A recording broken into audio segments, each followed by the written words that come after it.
Hey, this is Kaja Elliott, Bronx born and raised, ATL made, Bay Area becoming, and this is the As Told By podcast.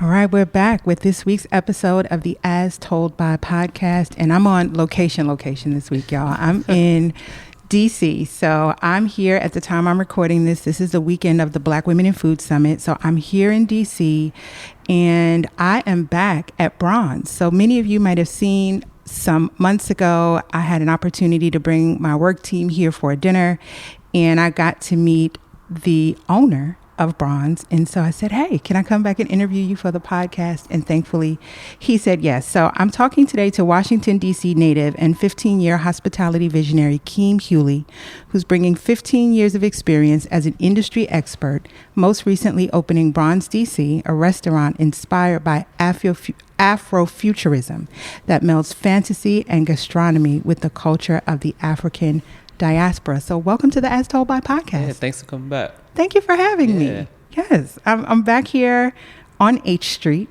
Yep. I remember when I came here back in January, I was headed over in a Lyft, and the Lyft driver is like, oh, why are you going to this area of town? And I'm looking around like, I don't really see anything wrong going on. But like, what's the history of this area? So this is where the Martin Luther King riots were on H Street in Northeast. So this whole block kind of went through a transformation. Before the riots, it was like part of like the white flight. And then there was a lot of black businesses that had businesses, for years here. Then the riots happened. And the street has kind of like been up and down, but it's one of the most famous streets in Washington, D.C.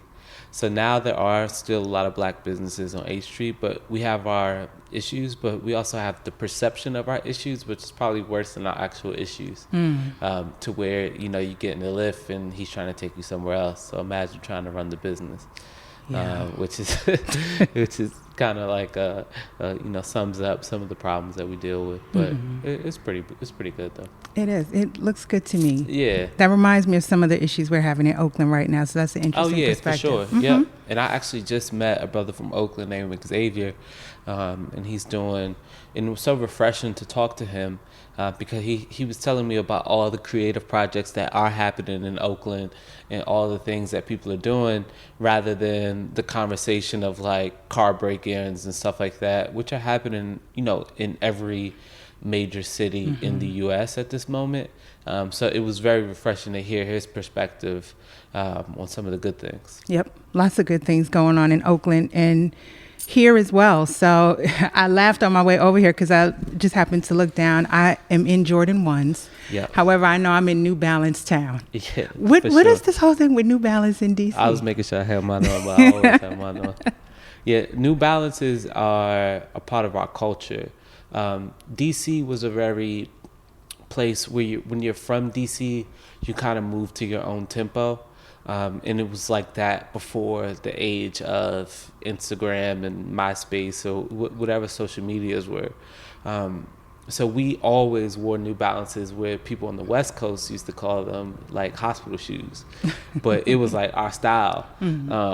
And we made it, something that we wore to parties, something that we wore everywhere. And now the New Balances are becoming cool. It's kind of cool to see for me because I'm not in the sneaker space, so I really don't have a bone to pick with it. The shoes are even cooler now because like Joe Freshgoods and Aimee Leon Dior are doing like these like collabs. So New Balance is the hottest shoe brand in the world now, which is crazy. Y'all got a loafer. That's a fact. No, I'm not wearing a loafer. You're not doing a loafer? No. You got to connect the back of my ankle for me. No loafer. Okay, look, I got to go somewhere and see if I could grab me a pair while I'm here. Anywhere. Okay. When in Rome. When in D.C. Definitely available. Go find me a hot pair. So I know that Bronze gets discussed often through the lens of Afro-futurism, but I want to start us in the past. DC has historically been known as Chocolate City. So what was your experience of Black food entrepreneurs growing up here? B. Smith is who I think about the most, in like the elegance in the way that she ran her dining room. is like ridiculous, and it's something that I've tried to kind of bring her spirit into what we do here, as far as just like bringing that excellence every single day. I think about her a lot and what she was able to do in Union Station for that many years. But then also, you know, black food entrepreneurs have always kind of been in DC, but we've kind of been limited to certain things, to whether it's like more like fast casual or it's not really like high end. And then Chef Kwame was able to bring Kith and Kin, and that kind of brought us back on the map as far as like fine dining. And then with Kwame leaving market, then Bron stepped in to kind of continue to kind of bring this certain type of experience. And then with Kwame coming back, which is super cool, it's like we'll be able to see how do we continue to progress in the market, and just continue to bring cool concepts here. Nice. Yeah, definitely a hallmark of the DC Washington scene. Yeah. B. Smith. Oh, for sure. And she's just like, her stories are so amazing too. Yeah. So Chef Rock. I don't know if you know Chef Rock. I don't. Chef Rock was the executive chef there for like 10 years. And he owes me, if he's listening to this, he owes me a 2-hour sit down of just like, I just want to hear it all. I just want to hear all the stories. I want to know everything. Give up the history, Chef Yeah, Rock. and he's right down the block. Every time I see him, he's like, I got you. I'm like, yeah. So I'm going to get him one day. You're going to cash it in. Yeah. You know, I read that you're a partner in Foreign National, so I'll ask you to tell us a little bit more about what that is. But as I understood it, you know, you all create restaurant concepts, but it felt like visionary work, right? Because you're meeting, or in some cases making, these cultural moments that are concurrent with the actual running of a restaurant as a business.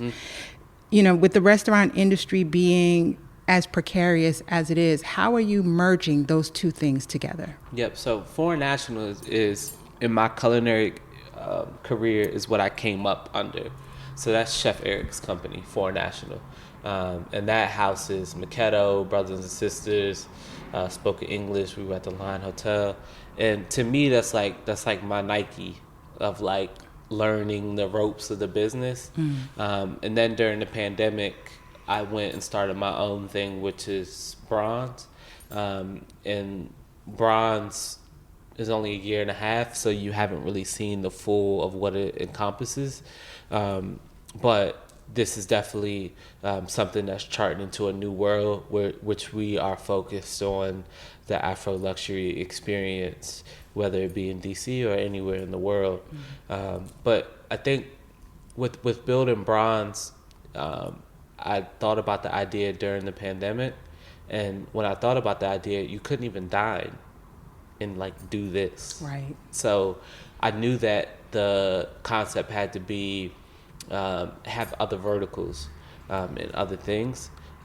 So there's definitely a lot of things that are food focused, but in different parts of the industries. Okay. Yep. Yeah. You know, being a restaurateur, creating these concepts, talk a bit more about what that process is like, because there's so many restaurants, they cater to so many different interests. How did you move through the process of creating something that dining audiences would want before they maybe even realize that it's something that they wanted? Yeah, that's a good question, because it's definitely difficult. Bernard Arnault, the owner of LVMH, which is like the biggest fashion house in the world, of course, Louis Vuitton, Hennessy, everything, Dior, everything you can name of. I remember watching an interview of him, and he was like, I'm not trying to meet the demand of the consumer. I'm trying to create the demand and push the consumer there. So it's two different things of like following trends or like creating the trend. And for Bronze being the first Afro-futuristic restaurant in the world, we're definitely not following the trend, we're creating one. But also when creating a trend, you have to make sure that it lands to the consumer and it's something that they can understand. Because if they don't understand, they won't come. Because there will just be a disconnect between the messaging and them actually coming. So in doing that, I had to take this very raw idea and kind of put it through a conveyor belt. Luckily, it was during COVID, so I had plenty of time to be on the conveyor belt. But I took time to do a Harvard Disruptive Strategy course, which really helped me formulate the idea into what it is today. Read Yatasha Womack's Afro-futurism book, and just did a lot of reading, a lot of research, really get the messaging right of what exactly it is that we're trying to give to the end consumer. And for a year and a half, it seems like they're understanding it. Yeah, they're coming out. How do you market something like this, the concept of this kind of a restaurant? Word of mouth is first. Because we're also very intentional about who is the diner in the seat. So we're not really a place where we get a lot of walk-ins and stuff like that. We're not the place where, I've been over a year and a half. I serve a lot of liquor, but I still have not seen a drunk person in the dining room. Like visibly drunk. This is not the place to come get drunk like that. Visibly drunk. Yeah. I've never seen like a person like, whoa, you're kind of like stumbling out. Yeah. So that kind of speaks to, it's nothing wrong with being drunk, but that kind of speaks to like what the experience is like here. So I think word of mouth is first. That's the most trusted thing, because a lot of people that come here, they leave and they're telling 10 people, and then those 10 people are coming. It's really the best form of marketing. But then other than that, we get a lot of press, we get a lot of write-ups. We try to do what we can on social media.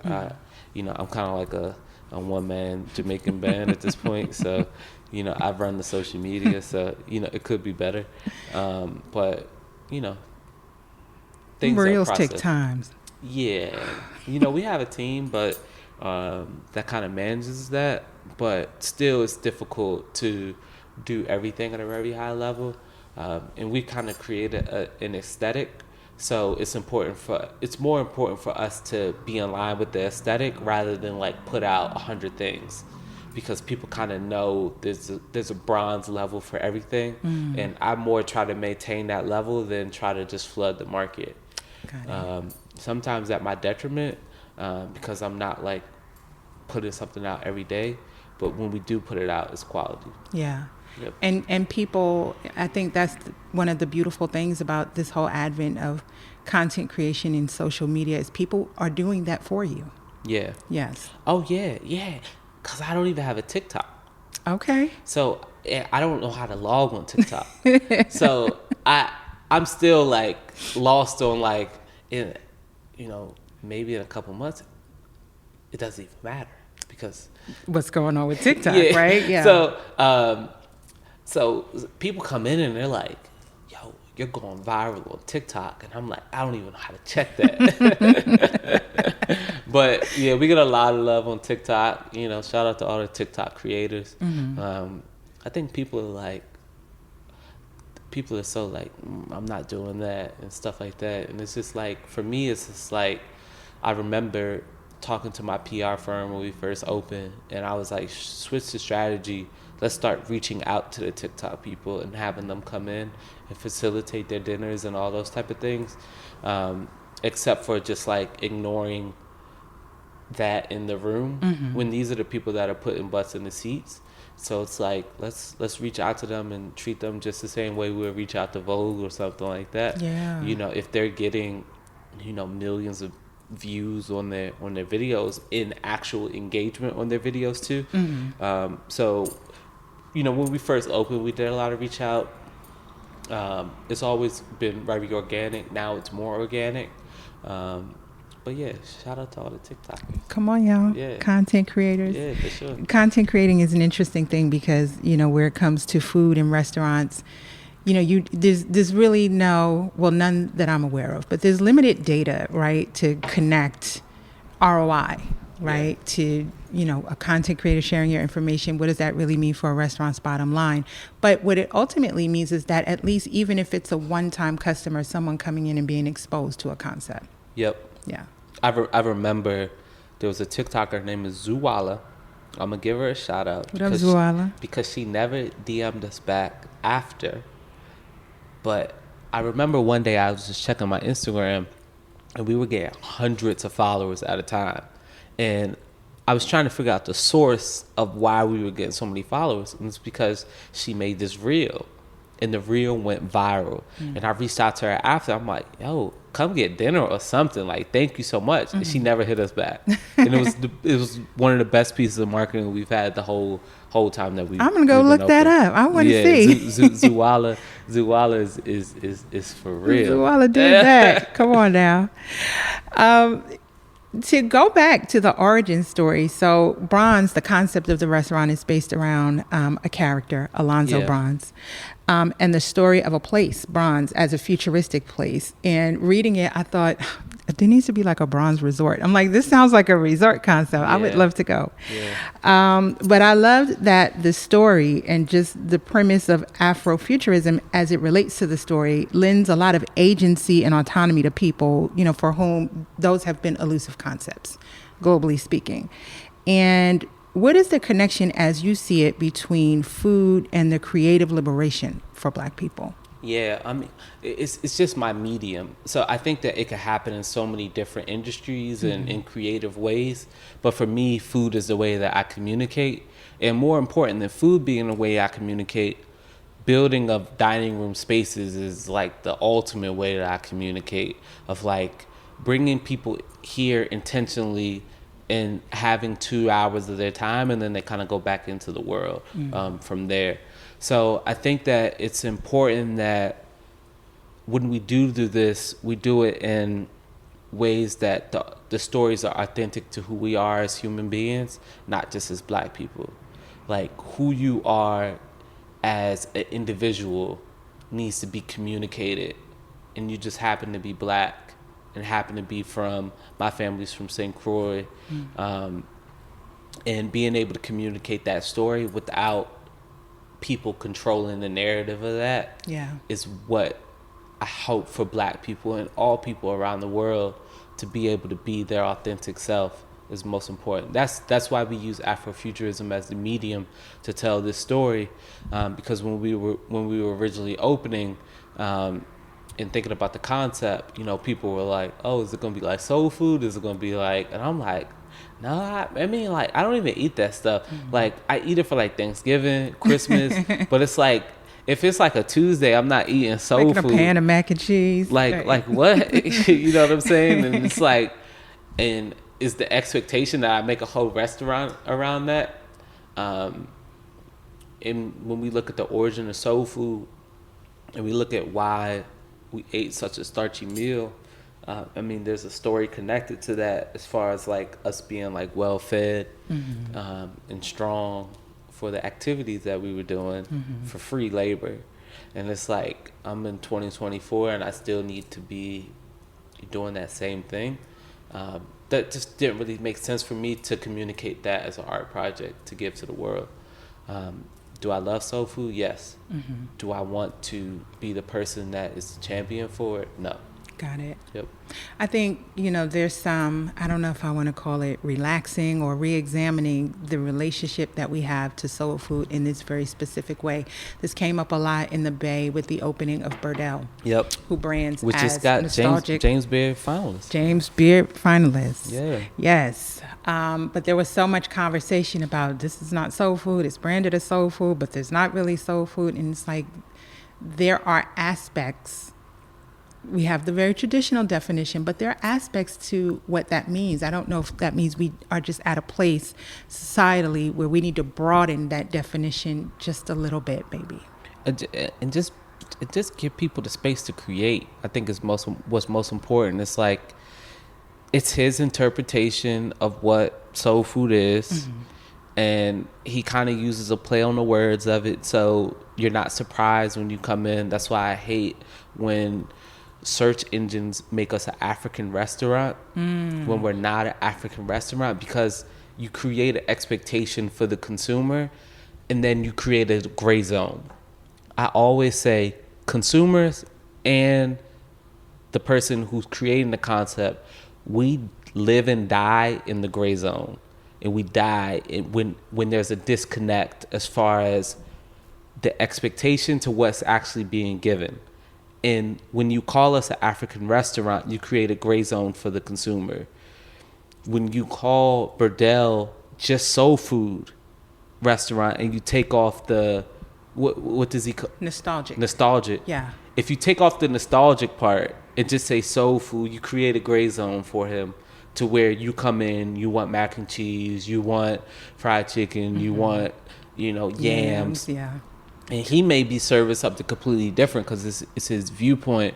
So I think that it's important that when we do come in, we say that, okay, it's a little bit different. This is his interpretation of it.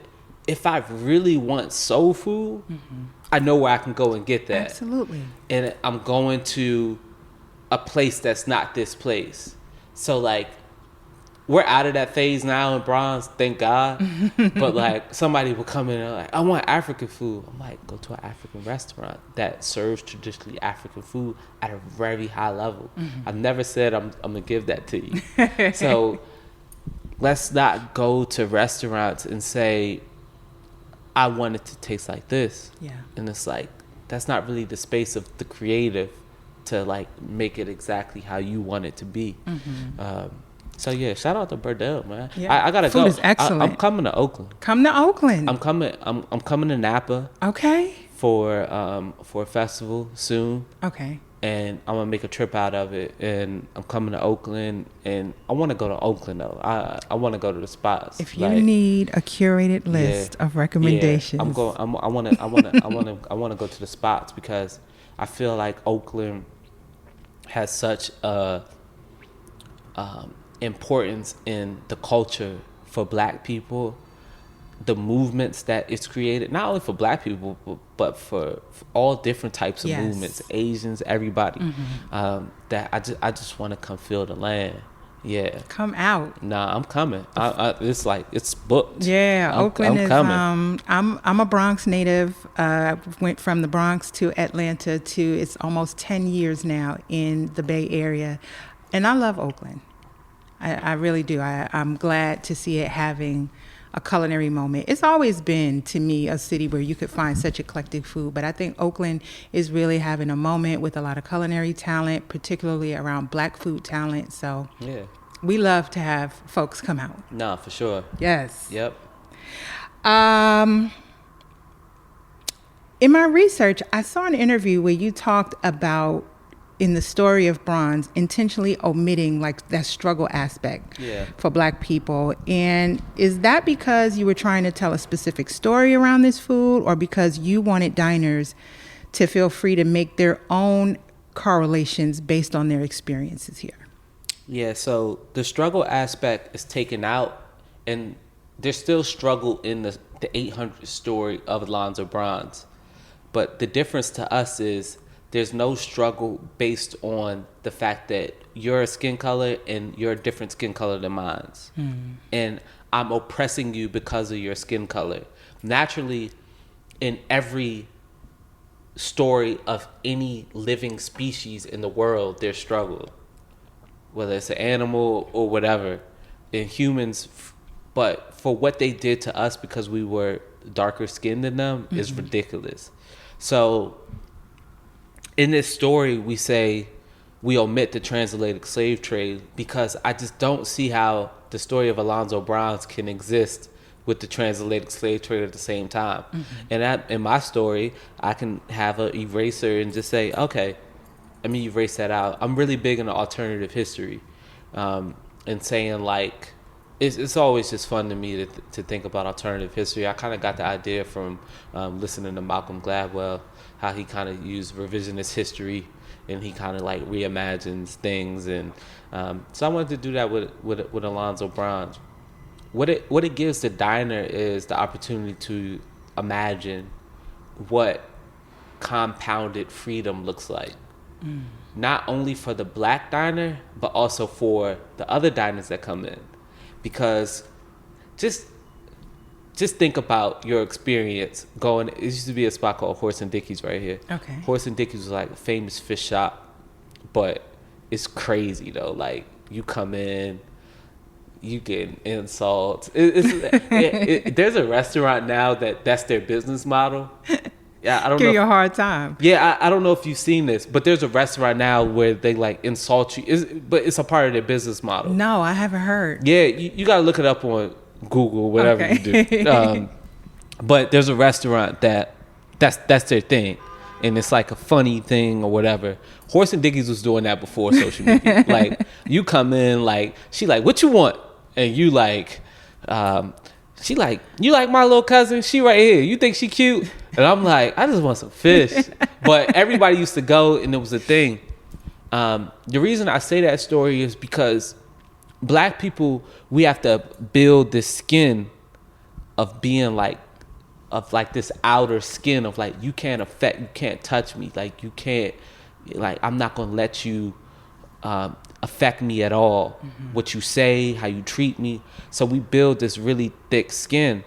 And sometimes that thick skin makes our concepts unapproachable to other people. Mm-hmm. Because it's like a magnetic zone, like, don't come in. You've oppressed us for so many years. I don't even really want your. And we're not saying that, but we're saying that with our energy.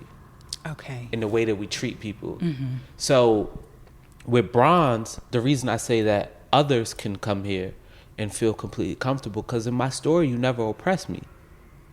So I'm able for you to come in and say, hello, how's it going? Welcome to Bronze. I don't care if your head is on fire. It don't matter to me. Are you hungry? Yeah, just come in. How's it going? We'll treat everybody the exact same. So for Black people, they're treated exactly how they want to be treated. And for others, they're also treated in a new light to where they're like, wow, this is really comfortable. Yeah. I'm in a Black-owned location. You know how they do that? They do that to us. I'm in a Black-owned location, and I'm treated exactly how I wanted to be treated. So it's a medium, but it really works because if you look at kind of like our response in the market, everybody kind of says pretty much the same thing about Bronze. Whether they love the food, I kind of like the food, I didn't really like the food too much, or whatever spectrum you're on that. Yeah. Everybody's pretty much on the same spectrum of, I really like the way that they treated me. Got it. Which is most important to me. And that's a huge part of dining, is the actual experience. So it's the food and, right? Mm-hmm. Plus. Fast forward to opening Bronze and partnering with Chef LaToya Henry as your executive chef. Talk a bit about how the two of y'all met, and what was it about her food sensibility that let you know this was the right person to carry out the food program here? Yes, I met Toya through Chef Eric, who I worked for at Foreign National, and he was like, "This is somebody you have to meet." I went up to New York, we met, we completely hit it off at the one hotel in Brooklyn. We were in the lobby, and I was just like, her idea of what cooking is, like, really aligns with what it is that we want to do, because she focuses on, in her cooking, the intersection of African and Asian cuisine. Mm-hmm. So she already kind of takes this global perspective to the way that she creates. So yeah, it was amazing, and it was something that was the main building block for what Bronze is today. Mm-hmm. And now she's off, back doing what she loves to do, as far as, she always, like, I remember we did a tasting when we first opened, but before we opened during R&D, she used to do like these like really intimate private dinners in her home in Brooklyn.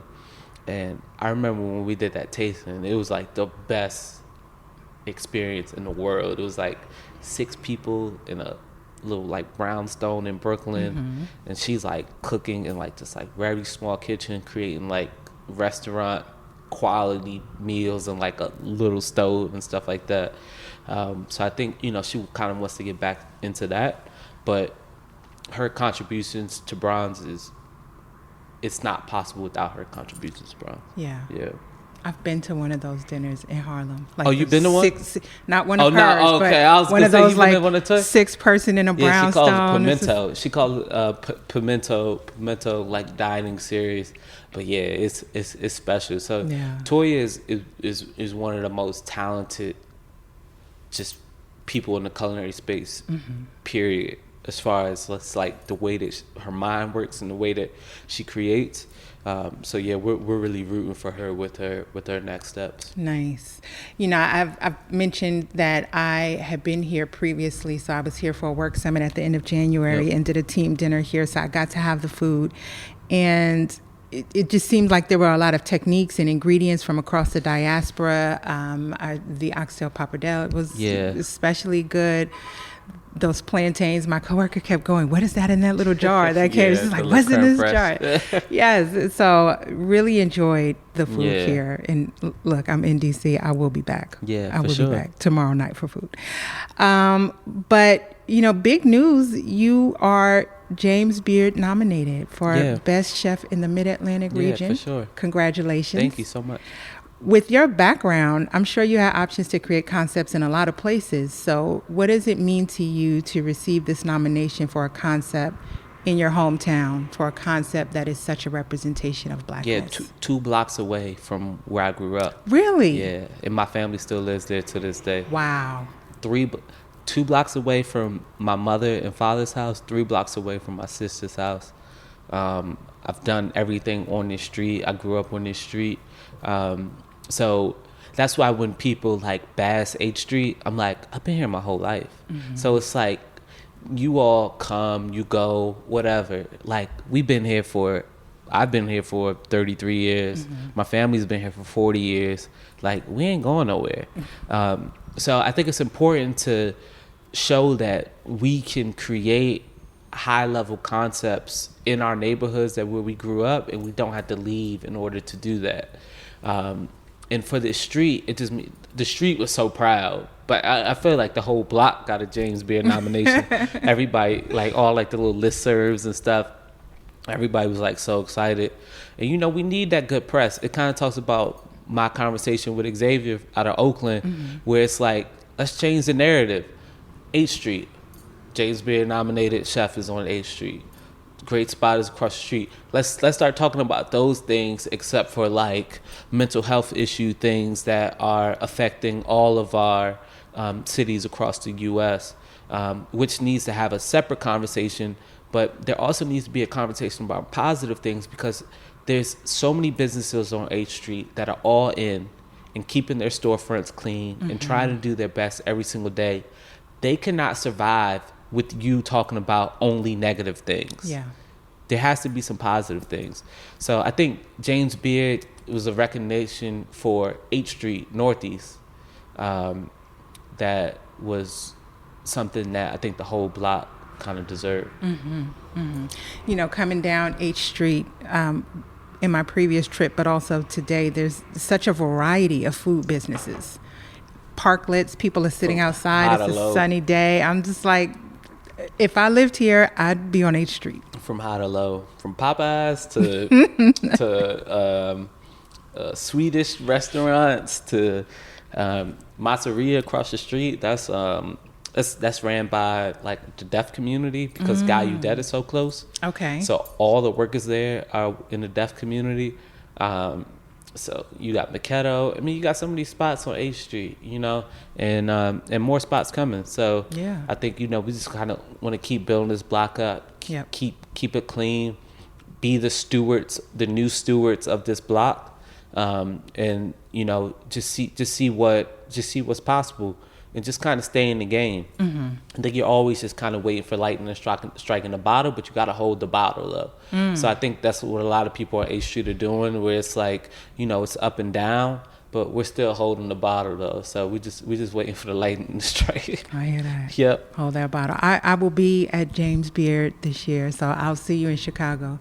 Now I might be there scanning tickets. I signed up to volunteer, so I don't know in what capacity I will be there, but I'm going. Yeah. You just got to be in a room. You got to work your way in until you could get your way in. You got to be in a room. Hey. It's most important. I'm not afraid to work hard. Nah, for sure.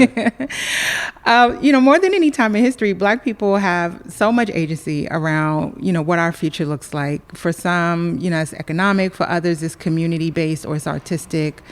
Do you think Afro-futurism, as we understand it, encompasses all the ways we want to show up in the future? No. I just think it's just one way. It's just one creative expression, but I think there's going to be so many ways that we communicate our creativity, and Afrofuturism is just one small piece of the puzzle. And some people will tap into it, some people will tap into something else, and that's totally fine. We need options, and we need people to feel authentic. Like it's an authentic decision for them to take that option. So yeah, I'm excited for everything. And even in Afrofuturism, people don't really understand that there's a lot of Afrofuturists who don't define themselves as Afrofuturists. Even Sun Ra never said he was an Afrofuturist. He just lived like that. So I think that there's going to be the most probably movement in Black culture of people who don't define themselves as anything. They just do the work. Yeah. I kind of have to define myself as something because, when I show up on Google, they need a name. They need something. Like they're like, I need you to say you're something. But if I was an artist or something like that, I may not say I'm anything. I may just move like how I'm moving. So yeah, I'm excited about the whole spectrum of ideas. Yeah. And speaking about the definition of Afrofuturism, author Ytasha Womack, known for her work. That's my dog. I just talked to her like an hour ago. Yeah. That's my. I have to get a little bit more learned on her work. You have to read her book. Yes.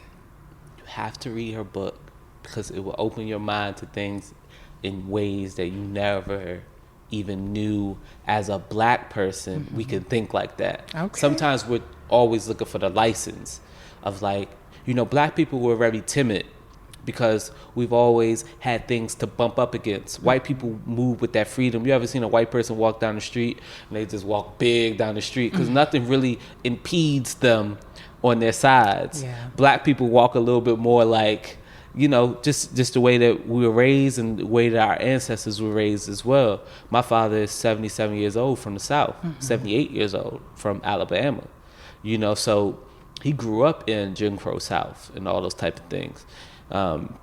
So Ytasha Womack, when I read her book, I'm like, I can think like that. I can do that. Yeah. And then she gave me that license.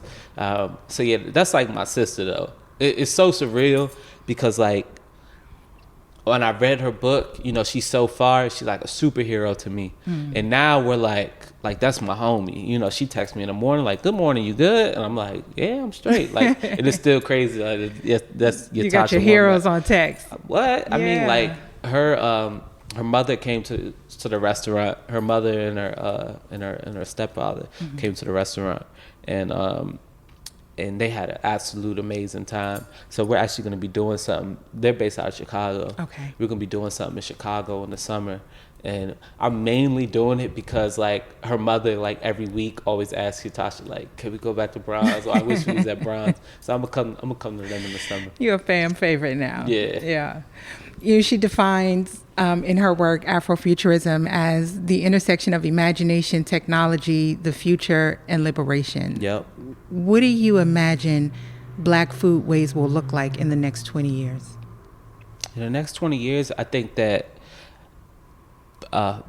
Black foodways would, for one, things that are indigenous to us will start being in a way that is more widely accepted by a larger group of people, which is already kind of starting to happen with Gregory Gourdet and Tatiana and what Chef Fariel is doing with Ethiopian food at Have a Marv, and a lot of other people, right?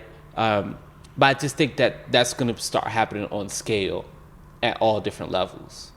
And the second thing I think is what's going to happen is the diasporas are going to start interlocking more. Wherever we're at in the diaspora, my WhatsApp is like my favorite thing in the world. And being able to connect with people all over the world, I think that's going to start happening more because actually having this conversation the other day, Black people in the diasporas all have different experiences. Somebody who's in South Africa has a different experience of being Black than somebody who's in Alabama. Yeah. Their ancestry is different. So a lot of those things create barriers between our connection because we don't share the same story. Mm-hmm. And I think that as we grow and as we get older and as we become more learned people, I think that we realize that we could put that aside. And what's most important is that we forget the history of why we're not connected, and we start creating our own history of connecting together throughout the diasporas. And I'm doing that right now. We're planning something in Ghana. I was planning that today. Mm-hmm. I got a homie in Rwanda that I need to go see. That's doing some amazing stuff out there. So you're doing your part. We gonna do our part. Like, we are going to support each other no matter where we're at in the world. We're gonna support each other. Love it. Thank you so much for sitting down with me today. Tell people where they can find out more information about Bronze. Yeah, so just Bronze H Street, so HST at Bronze HST, and then I'm Good Morning Keem on Instagram, and then you can just follow the Bronze DC website. Mm-hmm. All our information is there. But you'll see me somewhere in the world. All right. And if you're in DC, you could swing by. Make it a destination. 1245 8th Street Northeast. Okay. So when your Lyft driver picks you up, tell her you're not going to Northwest.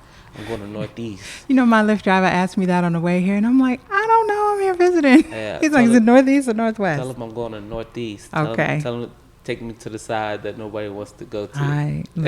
Don't miss out. This is a good stop if you're here in DC. I will see you in Chicago at James Beard. Yep. And in the interim, if you want to keep up with me in between episodes, you can find me on Instagram at Hey K in the Bay.